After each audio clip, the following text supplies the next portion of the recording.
تو مجھے یہ بتائیے کہ آپ کے علماء کی حاضر کی اور غائب کی ڈیفینیشن کیا ہے؟ حاضر کسے کہتے ہیں اور غائب کسے کہتے ہیں؟ قرآن پاک شروع ہوتا ہے کہ یہ ہدی للمتقین ہے یہ کتاب. اچھا ہدی للمتقین تو متقین کون ہے ہمیں یہ بتایا جائے. تو اللہ سبحانہ تعالیٰ کہتے ہیں الذین یؤمنون بالغیب, جو غیب پہ ایمان لاتے ہیں. اچھا غیب پہ ایمان لاتے ہیں, نہیں جی ہم تو نہیں غیب پہ ایمان لاتے, ہم تو کہتے ہیں غیب سے مدد بھی نہیں مانگنی, ہم تو کہتے ہیں حاضر سے مدد مانگنی, حاضر سے رب کی ذات ہے, غیب کو تو تصور میں بھی نہیں لانا, جو گیا سو گیا. اچھا تو اگر ایسی بات ہے تو آپ کا کلمہ ایسا کیوں ہے کوئی الہ نہیں اللہ کے سوا اور محمد صلی اللہ علیہ وآلہ وسلم اللہ کے رسول ہیں, تھے نہیں ہیں, یعنی وہ کہیں ہیں جی ہیں, نہیں جی ان کا تو وصال ہو گیا, آپ تو ان کے روزے پہ جا کے درود پڑھ سکتے ہیں. اچھا آپ یا رسول اللہ نہیں کہہ سکتے, نہیں جی آپ روزے پہ جا کے کہہ سکتے ہیں. یہ کون سے, تو پھر آپ کلمہ بھی روزے پہ جا کے پڑھیں میاں, آپ کلمہ کیسے ہیں میں پڑھتے ہیں؟ جب آپ کو یہ پتہ چلتا ہے کہ یہ ہیں کی ٹینس قرآن پاک میں اسلام میں کلمے کے ساتھ لگا دی جاتی ہے, تو پھر ایک لمحہ فکری آتا ہے سوچنے والے کا کہ یہ کہاں ہیں. جب ہم درود پڑھتے ہیں تو فرشتے ان کے پاس لے کے جاتے ہیں, جاتے تھے نہیں, جائیں گے نہیں, جاتے ہیں. میں ابھی درود پڑھوں اللہم صلی علی محمد وعلی آل محمد, تو یہ فرشتے لے گئے درود آقا علیہ السلام کے پاس. اب وہ کہاں ہیں؟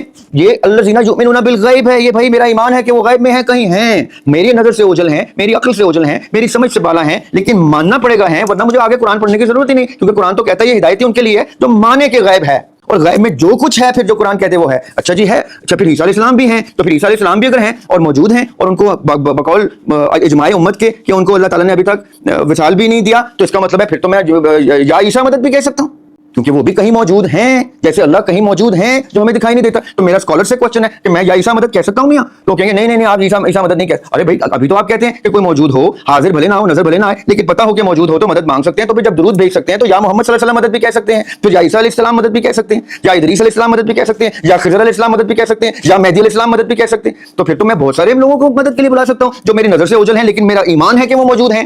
دیکھیں یہ لوگ توسل کے کانسیپٹ کے اوپر ان کے دماغ معروف ہو جاتے ہیں. یہ کہتے ہیں ارے تم نے وسیلہ بنا لیا, ارے تم نے یہ کر دیا, ارے تم نے, ابے سمجھو تو صحیح کہ کسی نے کیا کیا, کوئی کیا کیا جا رہا ہے, کوئی کس طرح سے کس کانسیپٹ پہ جی رہا ہے. کسی کو سورہ طلاق کی آخری آیت میں عبداللہ بن عباس رضی اللہ تعالیٰ عنہ کہتے ہیں کہ یہ جو 7 آسمان اور 7 زمینیں ہیں, یہ ہر زمین میں آدم علیہ السلام موجود ہیں, ابراہیم علیہ السلام موجود ہیں, موسیٰ علیہ السلام موجود ہیں, محمد صلی اللہ علیہ وسلم, وہ پوری لسٹ دے رہے ہیں کہ موجود ہیں. تو میں پھر لکھنا شروع کر دوں اور میں کو یا آدم علیہ السلام مدد, یا محمد صلی اللہ علیہ وسلم مدد, یا ابراہیم علیہ السلام مدد, کیونکہ مجھے تو سکھایا یہ جا رہا ہے کہ جو موجود ہیں انہیں سے مدد مانگ سکتے ہیں میاں. تو پھر وہ تو کہہ رہے ہیں کہ یہ سب موجود ہیں, کہاں موجود ہیں, کدھر موجود ہیں, میری سمجھ سے بالا ہیں, میری نظر سے اوجھل ہیں, لیکن مجھے تفسیر, اور وہ بھی سب سے جید تفسیر میں آ گیا کہ وہ موجود ہیں. یہ اتنا سمپل نہیں ہوتا جنید بھائی, اس کو یہ فلسفہ ہوتا ہے.